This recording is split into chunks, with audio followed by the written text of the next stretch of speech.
my name is Gina, and this is my little corner of the internet where I share with you about what I have been up with regards to my knitting. And since it's only been a couple of weeks since I last recorded, hopefully this will be a more reasonably lengthed podcast. I have a couple of finished objects and actually I guess more than a couple if you count more than just the adult garments, several finished objects and several works in progress, as well as one that is very close to almost finished. So let's jump right in. First of all, I'm so excited to show you what I am wearing. This is the Stornoway Tee by Cheryl Mokhtari. And I have already been wearing this, so hopefully it doesn't look too bad. The shoulders back here are one of my favorite parts of this. It has this really cute little line here, which is done with intarsia. So the Stornoway Tee is, like I said, a pattern by Cheryl Mokhtari, who her designer name is Coco Amour. There's like a tee version of this, and I think then also a sweater version. I did the tee version because it is knit in DK weight. And originally I bought enough yarn for this to make the long sleeve version, because I was thinking it would make a cute lightweight tee that I was kind of envisioning wearing in the later fall when it actually gets cool enough to wear something that has got wool in it, because the summertime is not a time here where you can wear wool garments in DK weight. So yeah, that was what I was originally envisioning, but then I don't know, I just changed my plans as I was knitting on it. I was like, you know what, I want to wear this right now in the spring, and I can still wear it in the fall because it doesn't get cold where I live until, you know, November usually. And so yeah, I will still be able to wear it in the fall. I just won't wear it in the like winter months. So yeah, as I said, if you watched my last podcast, I loved this pattern. It was so fun. So I'm getting close up so you can see the texture of it. It has just a really fun, it's a very potato chip kind of knit, because you have these you know, textured sections, and then you've got the stripes that are in colors, and so it's just, you know, you enjoy it. It's one of those where you can just check off, okay, I've done these are reverse stockinette here, ridges, so reverse stockinette, and then there's broken garter, is that right? No, broken rib, and then reverse stockinette, and then your color. And that just repeats over and over. So it's super simple to memorize what you're doing, but also it's very motivating to get to the next section. So I really enjoyed this knit, and it was on my needles from March 7 to March 18th. I was home on spring break for a lot of that time, so I did have a lot of knitting time to devote to this. I made mine out of Knit Picks Woolen Cotton, which is a 50-50 wool merino cotton blend. And because of the cotton content, I was concerned about fatiguing my hands if I, you know, just went too hard at this one. So I did make myself take breaks from it. And I had a lot of other stuff on the needles that I could work on, but I just didn't want you to think I was working on this nonstop all of that time, because I didn't think that would be wise for my ligaments or tendons or whatever it is that gets sore from knitting. So this pattern comes in sizes 75 centimeter to 150 centimeter, and that's the finished bust sizes. I have no idea what that equals out to. I think in inches, so I'm not really sure what sizes those are. I do feel like I recollect that this is a size inclusive pattern. I made the size 107 centimeters because it calls for 7 centimeters of positive ease, and I do have 1 centimeter number memorized, which is that my upper bust is 100 centimeters. So the 107 should give me my the suggested 7 centimeters of ease. I have knitted with woolen cotton before. I made the Anacortes tee by Mishi Fraz Knits last year, and I believe it called for the same exact stitch gauge, at least. I'm not sure about row gauge, but the stitch gauge was the same, and so I just went back and looked in my project at what needle size I had used for the Anacortes and used the same one. And I just threw caution to the wind. I did not gauge swatch. I still don't actually know what my gauge is, but I am very happy with the fit that I got. Yeah, and usually if you guys have been watching anytime at all, you know that I like to do short row bust darts, but I felt like doing that would be too disruptive of this pattern, because like I would have had to expand like this section right here so that it would be quite a bit bigger than all the other ones, and I just think with all that's happening on here, it would have been pretty visible. So so you can see this is what happens when you don't work short row bust darts and you have a larger bust. You get a lot of rise there. It's not too bad on this because it is quite oversized. So yeah, I'm fine with it. It just means that if I don't do the short row bust darts, then I'm gonna have to probably knit mine a little longer than I would have done otherwise, because it has to have more length to cover my bust. Yeah, so this took me 983 yards of the woolen cotton. I think I did actually weigh out my yards. That must be why I know down to the yard how much it is, because I needed to find out how much was left of my contrast color so I could kind of write that on the label and know for the future. The colors are blueberry, is it blueberry pie? Yes, blueberry pie is the blue color. This is Kobucha Squash, and the green is Cedar Heather, and the beige is Bear. I really enjoyed the yarn. I felt like the yarn this time was less stiff than the color that I used in my Anacortes tee, which was Peacoat Heather, a really dark heathered navy color. And yeah, so I enjoyed this one more. It is also possible that maybe I was working at a looser gauge, even though I was using the same needles, because like I said, I didn't actually measure that. So yeah, anyway, I really enjoyed working with it. I have really enjoyed wearing it so far. I did notice when I was putting it on that I had a little bit of pilling under, yeah, you can kind of see it there, under the armpit already. I'm hoping that's just like a first few wears kind of thing, and that I can depill that and then it will be done. Because sometimes plant fibers do like shed, like fluff off. I know Knit Picks Cotton does that a lot. When you're working with it, it sheds like crazy, but then like after you've washed it a couple of times, that dies down. So hopefully that's all it is, and not actual like pilling that's gonna happen and keep happening, and like hopefully it's not the fabric wearing away already.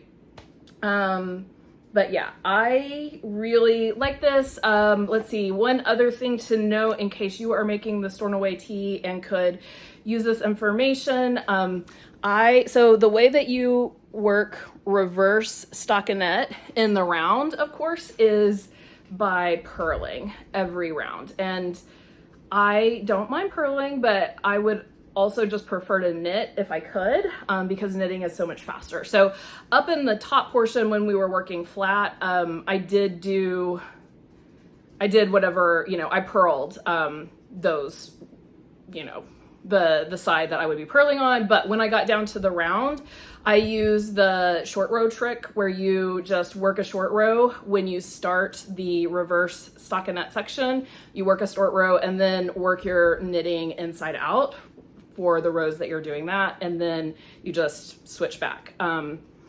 Work the short row again, and you get onto the front side to work the rest of it. And so I did that for all of the reverse stockinette sections, and that's not in the pattern. That was just, I had learned that trick from, I think I first did it on Woolen Pine's sorrel, whichever version of the sorrel I worked. They have you do that. So that's a little trick you can use if, like me, you would prefer not to have to do all of that purling in the round, if you could do otherwise. And I also did carry my bear color throughout because I'm not into weaving in, if I don't have to, weaving in ends. So I did cut my colors because I just felt like that was way too long to have to carry. But I carried my bear, and is this it? No, this must be it. This is the side that looks a little messier, where you can see I changed, this is the beginning of round, where I was changing colors. And anytime I did not do anything to try to lessen my jog when I was working those stripes. So I feel like it does not detract for me from that. I'm not looking down at my side, and I don't think anybody besides a knitter would even notice, and my arms are usually down there, so I do not care that it looks slightly messier. It is worth it in the not having to weave in those extra ends, because there's plenty enough to weave in as it is, believe me. Okay, so my next one is the Winnie top. All right, so my second finished object is my Winnie top by Lily Kate France. I fell in love with this when she released it last summer. I think it was summer 2025. Gotta remember what year we're in now. And I decided to, I think the original is made in Cardiff cashmere, which, one, not in my price range, two, it would be quite warm, and a very warm sleeveless top is really not very practical for my life. So I decided to make mine in Knit Picks Voliere, which is a lace weight, linen, alpaca, and silk blend. And I held it double for the Winnie top calls for a DK weight, a very lightweight DK weight. So light in terms of how heavy the yarn is, because Cardiff cashmere is going to be really light, right? So I didn't want something heavy DK. And let's see, I made the size 4, which is the size for 40 to 42 inch bust. It results in a 46 inch top. And let's see what else. This used 1375 yards, so 1,375 yards of my lace weight. So that was doubled. So you would half that, right, if you were using a DK. And I knit mine on size 5 needles, which I think was 1 needle size down from the recommended. So I'll stand up and let you see it. And of course, I'll have also put up some outdoor pictures, which I gotta warn you guys, my outdoor pictures from showing the Stornoway and the Winnie top, I did that on a day where it was literally 35 miles per hour wind gust. So yeah, it was not a great experience. My hair was all over the place. I tried putting it in a clip so that I could show the back, and anyway, it was a mess. So I got what I got, and it wasn't great from those days. So anyway, I'll stand up and show you guys so you can see Winnie in person. I feel like this has nice drape. And we have this really pretty lace edging that is the same edging around the neck, the armholes, and down here at the hem. And then down the side, there's a little lace detail. And I think too close for you guys to see the back fit. So my Winnie top has no stretch whatsoever since it's all plant fibers and alpaca, which is not a stretchy animal fiber. But I think it's really pretty. I am happy with my yarn choice. The only thing that I don't love about it, which I'm hoping it won't bother me too much, is just that because there is no stretch, I can feel all of the trims and like how they're attached. So when I start moving around, like I just feel it doesn't stretch with me the way that a wool would. And then, I feel like it's not tight around the waist, but, yeah, I can just feel it, it just doesn't have any give. So about the construction, you cast on at the back, and then you work the back down, a lot of stockinette rows back there, and then you pick up and you knit down your front, knit down your other front, and then you join your fronts, knit down to the armholes, and then eventually you join it all in the round. And pretty soon after you get it joined in the round, you actually start decreasing. So this it is an unusual shape in that it's a lot bigger at the top, or not. I mean, it's bigger at the top than it is at the bottom. It's supposed to end at your natural waist. Is it your natural waist? It's definitely not my natural waist, because I think, your natural waist is like where you're the smallest, I think. I could be wrong about that. I don't know. My smallest point is like up here, but it would not be socially acceptable for me to have my tops end up here. So I kept going down so that I could wear this out in public. So this is not my body's actual smallest part. I'm getting bigger at this point, but that's where it's supposed to land.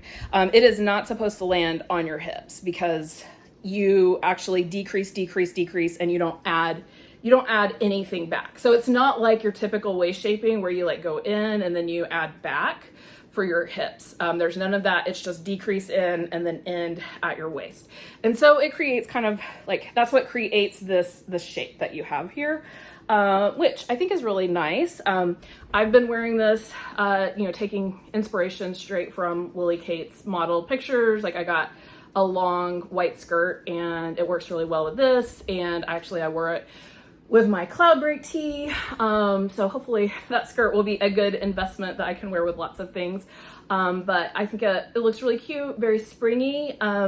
So I noted the last time that I talked about this when it was a work in progress, that when you start, the V-neck is so deep. It was all the way down here, and then the sleeves were down here. And when you put on the lace edging, it cinches that all back up to a reasonable depth. This might be too low for some people. I don't know. I like the depth of this V for me. I'm happy with what I got there. Lily Kate does suggest going down in needle size, especially if you are working with a plant fiber on your lace edgings, because she's you don't want it flaring out.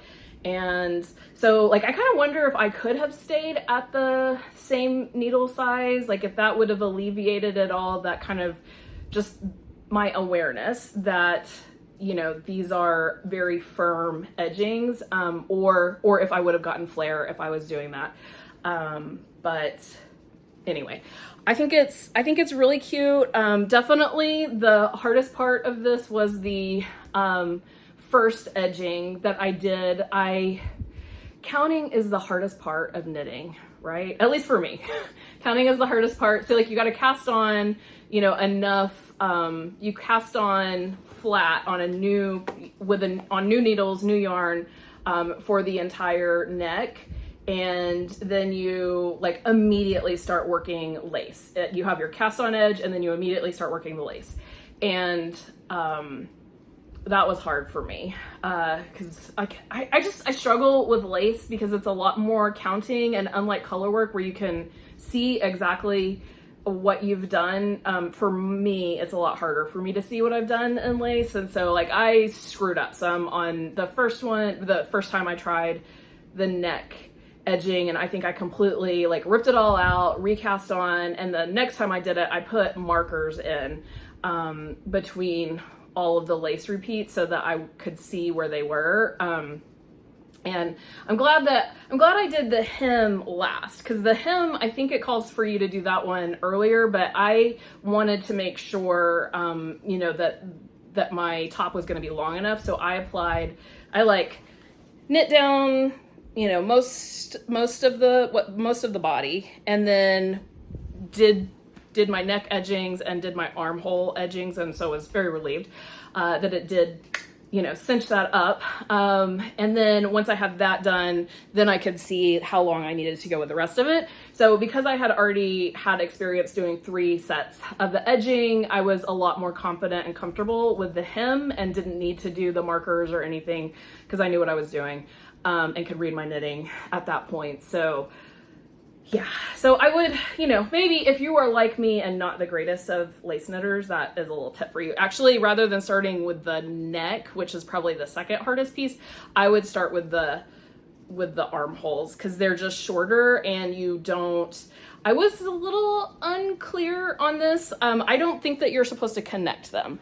I did not connect mine to each other, but like this, you connect to itself in the back. Anyway, so I just feel like the armholes are definitely the easiest to start with, then the neck, and then the hem is just really, really long. Oh, and I think this one does have some decreases or something in order for you to address the V point. So that's another reason that the neck is probably not ideal to start with. Okay, yeah, so I think that's all I have to say about the Winnie top. I'm so glad it's done. I think it's very cute. Yeah, and now I can get out of my head and I can move on to other things. And I would use this yarn again, doubled in this way. I have a weird, annoying amount left over now, because I think I was buying enough to maybe have, you know, a top with sleeves on it. And so, yeah, I'm wondering if maybe I can make one of those, like the little, you know, scarflet things that are so popular right now. Not the Sophie scarf, because I don't know how this would look in garter stitch, but something that's drapier maybe. Yeah, so I'll have to see what I do with that. Okay, and let's see, other actually completely finished objects. We have there is a whole crop of babies coming along for people at work, and then a former work colleague who now is at another institution, but we're still friends. So I've got a whole bunch of babies to be knitting for right now. And I made one of them, who had a little girl, a Giselle dress. So this is a pattern by, I heard somebody say her name the other day, and I was like, oh, I had no idea that's how you pronounced it. Taya Hilliard? But it was, yeah, it's like Taiga. And so I'd always been saying it in my head like Taiga, but Taya actually would make a lot more sense. So this is the Giselle dress. And I have changed this, I guess, a fair amount. So this is, like, you can knit this top part, this garter stitch section in, it calls for a contrast color. Actually, it calls for a contrast color throughout, but you can work this. This is meant to be worked in the contrast. And then in the actual pattern, it calls for a contrast, like it just calls for a solid color, main color, and then a contrast color. And the contrast color is in the pattern to be worked in garter stitch. Like there are garter stitch ridges in here. But I like to use Felici in this dress. Like I saw somebody else do this first, which is where I got the idea. And then I've made several baby dresses from it since then, because I just think it's super cute. But just use Felici, which is Knit Pix's super soft self-striping sock yarn. And it just makes really cute little stripes. And I don't do the purl, or I don't do the garter sections because you get those like annoying changes, right? Which I just decided I was gonna not care about it. I think it looks a little better on this side maybe. But yeah, you get the little color changes, the blips, and I didn't want the blips, so I don't ever do the garter stitch sections on this. I just knit the lace pattern all the way down. And sometimes when I'm not feeling lazy, I do a contrast top and bottom, but I could not be bothered to go dig around in my stash and try to find a contrast color for this, so I just used it as is, and then I did a little bit of yarn management down here at the bottom in order to I had to combine a couple of different sections of the same color in order to get enough to have my little garter stitch section and bind off all in one color down here. So this colorway is SWAK, sealed with a kiss. It's from a couple of releases ago, I think, not super long ago, but also not this most recent one. And then since this is a baby that was just born in March, she does not need a wool hat in our climate, and so I made a little headband. And did I write down what this headband was? It's called Headband with a Twist. It is by Morella Moments, and it's free on a blog, and it's an adult-sized one on the blog, and I just changed the stitch count on it to make it more infant-sized. And I knit to what the internet told me was an infant-sized head, but I am afraid that when I blocked it, I think this is half fisherman's rib that it's worked in. I think it's stretched, and so it probably is not gonna fit her until she's a little bit older. But that's okay. Hopefully mom doesn't care and she can just hold on to it till it's ready. So those have both been washed and blocked, and I just need to get them taken to the post office because I'm too lazy to drive all the way across town to get that to her. Yeah, anything else I want to say about this? I knit the Giselle dress goes from 0 to 3 months all the way up to 12 to 13 years. I've only ever knit like the infant sizes of it, but I think it's super cute in the Felici, and this supposedly is the 3 to 6 month size. I don't know. I didn't check my measurements to be sure that I didn't check the schematic to make sure it came out to it. I did knit to whatever length it told me to, but it seems like maybe a little bit small. I don't know. It's been a while since I've seen an infant. My oldest actually just had a birthday yesterday, and he turned 17. So it's been a few minutes since I've had a little one. Okay, and then let's see. And another baby knit. This one's finished, but it has not been blocked because I just finished it up last night and woven my ends this morning. And this is a baby vertebrae in Knit Picks again. Knit Picks Felici. So that's self-striping. And is it not the cutest? I love this colorway. This is one of my favorites they've ever done. This colorway is called Carrot Cake. Here's what a partially used ball of Felici looks like. So this is actually a free pattern by Kelly Van Niekerk. If you just look up baby vertebrae, you will find it. It's super. There's like a bajillion projects on Ravelry because it's free, the newborn size. So you can actually, there's like a mama vertebrae pattern that you can get, and then you can get the baby vertebrae but like sized up as well, and those are both paid patterns. I do have the other baby pattern that goes all the way up, but I just opened up the newborn version because that was the size I wanted. So this is for my former work friend who had 2 babies when she was working with me, and I made vertebrae for both of those. They were both winter babies, and she loved them so much she actually like put them in a shadow box and framed them. And so she hasn't said anything about like, am I getting one? But I am pretty sure that she will want the matching set. She will want one for the third baby. So I need to let her know that this is coming. And excitingly, she has taken up knitting since she left my institution, but she has texted me and shown me like what she's working on and asked questions, and that's really fun. So maybe, I know she's knitted some projects for her new coming baby, but hopefully she'll still appreciate getting this one. And like I said, this is one of my absolute favorite all-time favorite colorways. I just think it is so adorable. I can make the free baby vertebrae. So this is like newborn size.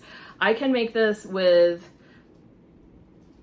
one ball of Felici, and if I do the cuffs and hem in a contrast color. If you're going to do all of it with the Felici, one ball is not enough. You need a little bit of the next ball. And so just FYI. So this one's a really good one to use up a single ball as long as you have a contrast color. Once again, I just could not be bothered to go dig through my sock yarn stash and find a contrast. So I just did the colors, and I did do, some color management. I'm not super particular about making sure everything matches up exactly, but I did cut my yarn and go back and, wind stuff off in order to get to the same, so I could get the same striping sequence on the arms. And of course it's not going to be the same as up here because you're, going all the way around. And I cannot be bothered to care about the difference. And hopefully my friend does not care either.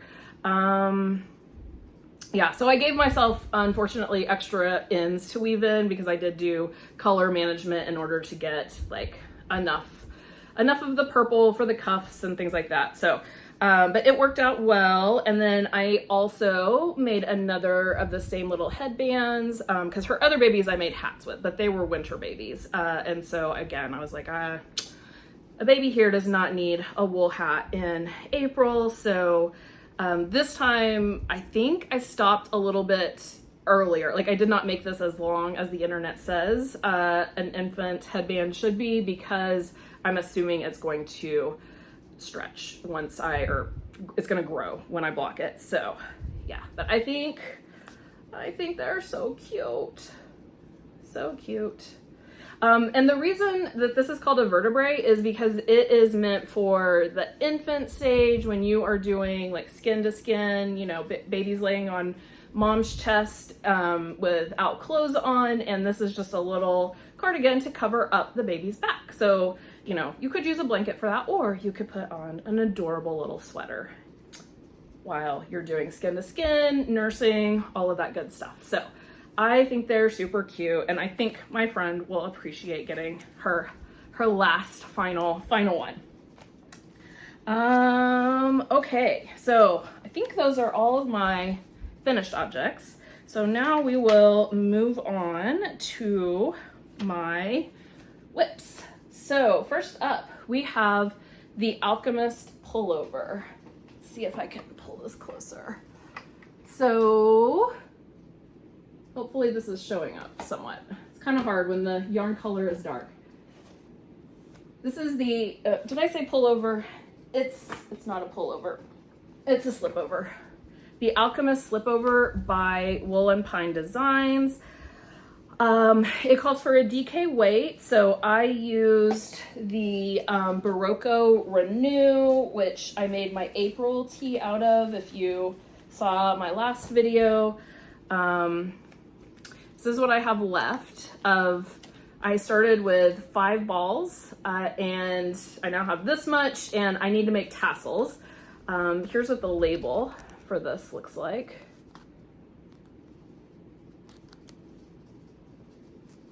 And this is the colorway Tortoise or something like that. It's something turtle related.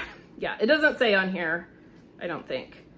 But yeah, I got this for $5 a ball on We Crochet because Berroco is now owned by the same private equity firm that owns Jimmy Bean's Wool and Knit Picks, which is We Crochet. And yeah, so this is not the first time that Knit Picks has gotten some Berroco closeouts, and they do deep discounts on them. So yeah, I wish I had snagged up more of this because it was really a good deal. It was $5 a ball.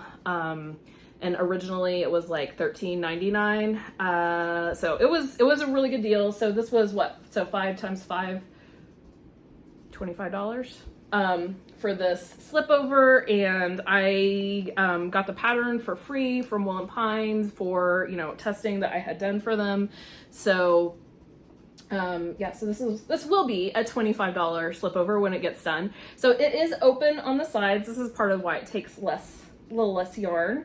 And it has ties, which I do have the ties made. Those are done in I-cord, and then their pattern, their version shows cute tassels. Like, you don't have to do the tassels, but I do like the tassels on theirs. But the tassels have been an impediment to me actually getting this done. This has been completely finished at this stage for at least a week now, and I'm gonna have to watch like a YouTube tutorial, because they at Woolen Pine actually don't give any instructions, I don't think, for the tassels. They're just like, make a tassel if you want to, and they do. So for their patterns, I love their pattern writing style. It is so brief, it is so to the point. I think that this pattern is 2 pages long, which I prefer that over what I consider to be very overwritten patterns, which I would say this one kind of falls into that camp. Like, I love the finished object. I did not, like, I thought that pattern could have written much more succinctly than it was. Because this is not hard once you, I mean, it's not hard, period. The only complicated part is just the back section when you're increasing and you're creating these really cute little the back sleeve details. But this pattern was like, I don't know, 12, 14 pages long, something like that. Like, it's just ridiculous. Whereas this one, you know, which actually has more shaping to it, it was, like I said, maybe 2 pages. Anyway, so Woolen Pine like writes these super brief patterns, and then they will have links to videos that you have to have the pattern in order to get the password. So these are not like YouTube tutorials that anybody can access. It's on, you know, Vimeo, and you gotta have a password to get in and look at them. And they do, they're good tutorials, and they do them for lots of things that I'm like, I don't really know why we need a tutorial for this, but okay. But there's not one for the tassels, which is, I don't make tassels often enough to remember how to do them. So I need to go watch. I know Sarah Shira has some good ones, you know, the gnome lady. So I probably will go watch hers, and then find something that's the right length for me to wrap around. Okay, so yeah, use Berroco Renew. What else do I want to say about this? Oh, it was 738 yards. I made this size 4, which, like, that was, I usually make a size 4 in Woolen Pine patterns, and so I bought the Renew based on the size 4, and then as I was looking at it and looking more at the ease, I was like, maybe I should have done the size 5 on this. But I did not have enough yarn. I was actually worried I wasn't gonna have enough yarn, you know, for what I did. Yeah, but you probably can't tell super much, but it's longer in the back. So maybe I should wait and talk about this when I get it finished. But basically, I'll just briefly tell you, I considered doing short rows, and then I was like, wait a minute, why am I thinking about doing short rows? This is not ever gonna be joined. So I can just work my front longer, and it will still be shorter because it's got to go over the boobs. But I don't have to do any short rows. I won't have to, you know, I won't have to have that line that's like not the prettiest, where the short rows are. So all that to say, I did not work short rows. So hopefully it'll be done. The next time I see you, I'm going to get those tassels on and get that knocked out. But that was super duper fast. It's all knit on one size needle except for the V-neck, the hem on that. But the hem at the bottom, the rib, all of that's worked on there. It's worked with a slip stitch edge and a little like ribbing on the edge, so it looks really nice, but you also don't have to do any kind of finishing on it.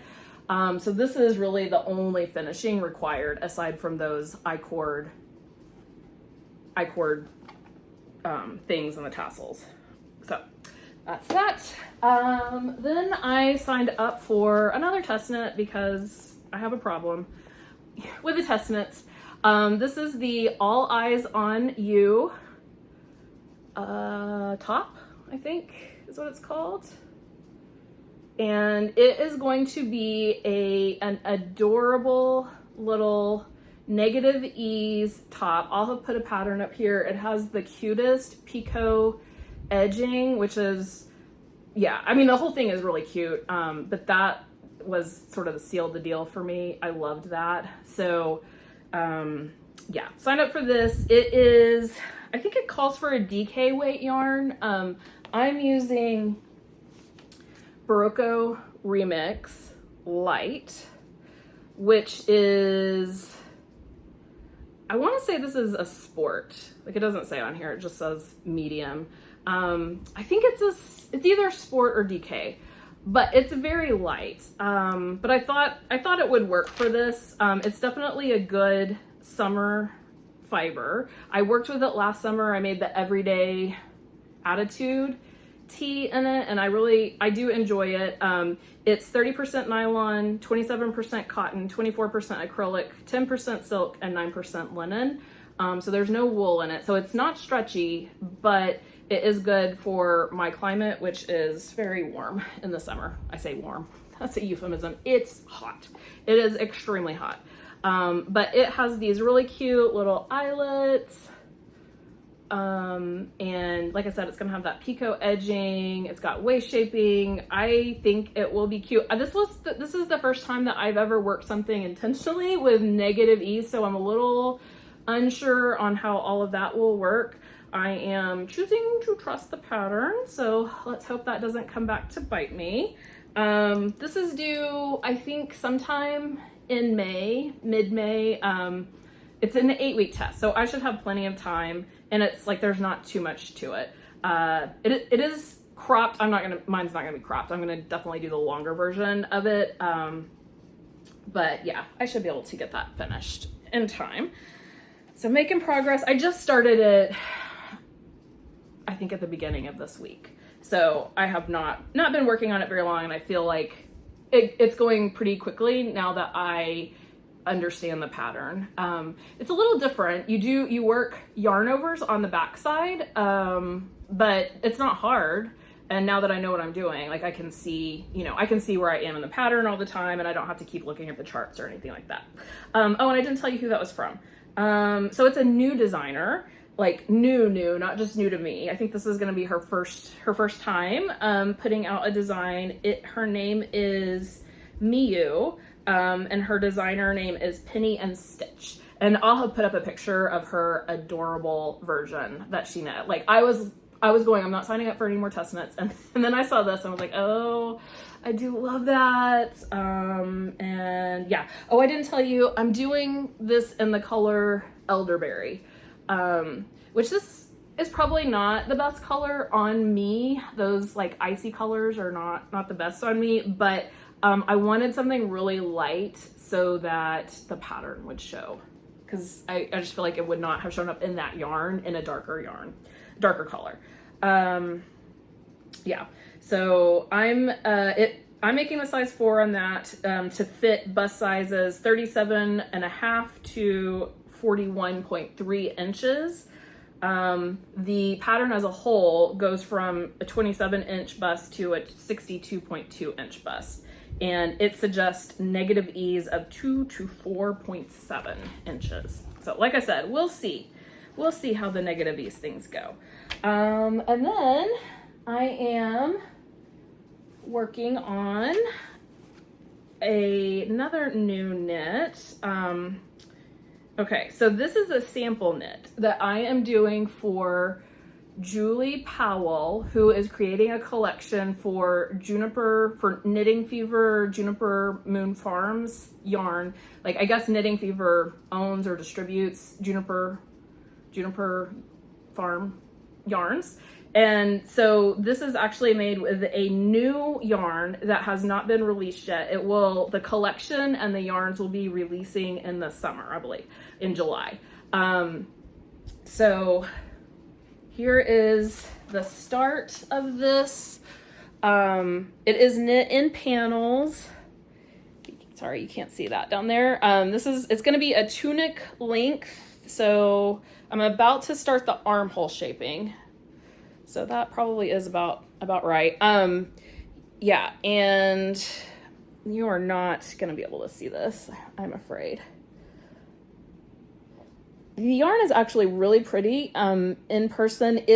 I'll read you the label here in a second, but it's got a luminous quality to it. I don't know how it's looking to you. It's, I think, a blown yarn, and the core changes colors, and then it's got this gray alpaca around it that's creating the halo.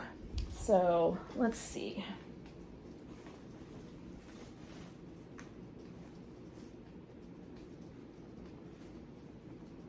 Well, where did it go? There it is. Okay, so this is the yarn. It's called Firefly, and it is 54% extra fine merino wool, 28% cotton, 16% polyamide, 2% metallic fiber. So I was wrong. There's absolutely no alpaca in this whatsoever. It says it's brushed extra fine merino cotton with a hint of shine and tweed. Yeah, so I think maybe, can you see in the ball better that it's like got a lot of halo to it. It's a very dry feeling. Maybe, I guess it's the fact that it's brushed. I've never worked with anything brushed before, but I guess that's what's creating that halo and the texture.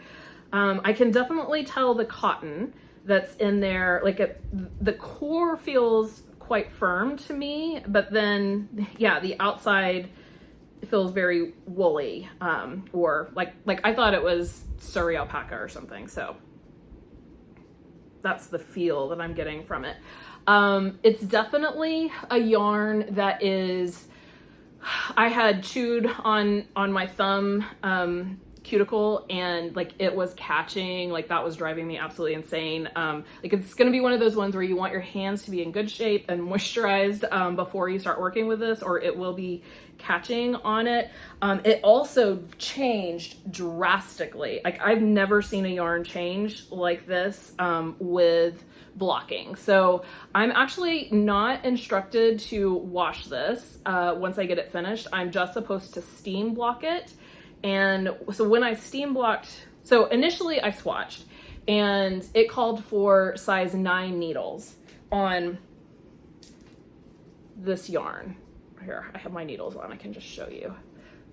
And I was like, no way.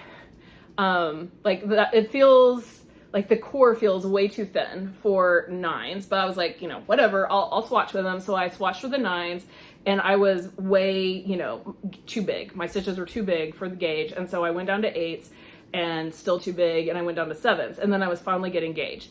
And so I was like, okay, you know, I'm gonna have to go down 2 sizes to knit this. But then I went and steamed it. And when I steamed it, like it sucked in so much, my stitches did. And the 9s actually were correct. So I am knitting this on size 9s. Unfortunately, when I did my swatching, I was only paying attention to my stitch gauge. I forgot to, you know, make notes about the row gauge and whether it changed or not. So actually, right after I finish this, I'm going to go steam block this and see if I remain, because right now I have knit to the length that I'm supposed to start the armhole shaping, but I just want to steam it and make sure that that is actually correct. So yeah, so this will be a long sleeve tunic. It's fairly simple because I think they want the yarn to shine. I mean, this yarn is really pretty as you're working it. It has a little bit of, this is probably not going to show up on the camera at all. It has a little sparkle. So there is some glimmer in there, as well as just pretty a pretty play of colors.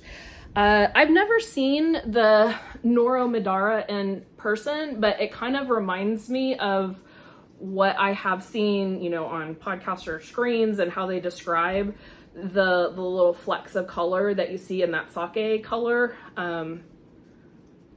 Yeah, but it's very much a blown yarn feeling situation. So I am working on that, and it's also, this yarn is very easy to break, and because even though I'm knitting it with like size 9 needles, it's not thick at all. It's super easy to break it. And I put in stitch markers, even though this is literally like just stockinette that I'm working. I put in stitch markers because I dropped 2 stitches and didn't even know it. And then I could not, like, the yarn is so, it's like working with mohair or something. Like, it's too catchy. I was not able to like pull it up, and one of them I didn't catch until it was like far down, and so that one currently has a piece of yarn through it holding it, and I'm gonna have to go back and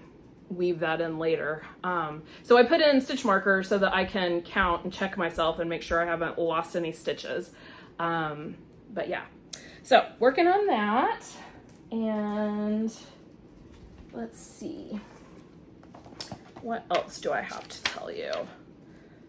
That's all of that. I guess I can show you I brought in my big boy, my book club cardigan that I'm working in Knit Picks, something like Woodland Tweed. And I did make a tiny bit of progress on it during my spring break week. I had been saying like, oh, it's so long, I don't want to work on it, like, because the rows are so long. And then I picked it up and worked some, and I was like, actually, it's not that bad. Oh, I need to be really careful. I don't have needles on this. I keep stealing my needles. I think I'm working this on a size 7 needles, and I've needed them for several projects. So anyway, there that is. Worked a little bit on that. And then I may make a separate plans video because I have so many ideas for summer tops, but I just thought I would share some little acquisitions that I got. So with some points that I had earned with Knit Picks, I ordered these yarns to make an Alpine Bloom by Caitlin Hunter. I've loved that pattern since she first released it, and I'm making the version of it that's in fingering and short sleeved. So hopefully can wear it in like the fall and early spring, because I am making it in wool. And I got some of Knit Picks Chroma that was their yarn of the month for March. This colorway is called Ice Lolly. I am stealing this from another person that I saw make. She used Ice Lolly to make the Alpine Bloom. She used a different, I think she used white or something very neutral for her background, but I love this color of, this is Twill, and I think this will look a lot better on me than something white will. And I'm just hoping, like, I think these colors are gonna look great. There is a blue or green in here, sort of buried down in there. See if you can see that. And I'm not 100% sure how that is gonna look. So I might have to do some yarn management as I'm going, cut that part out, we'll see.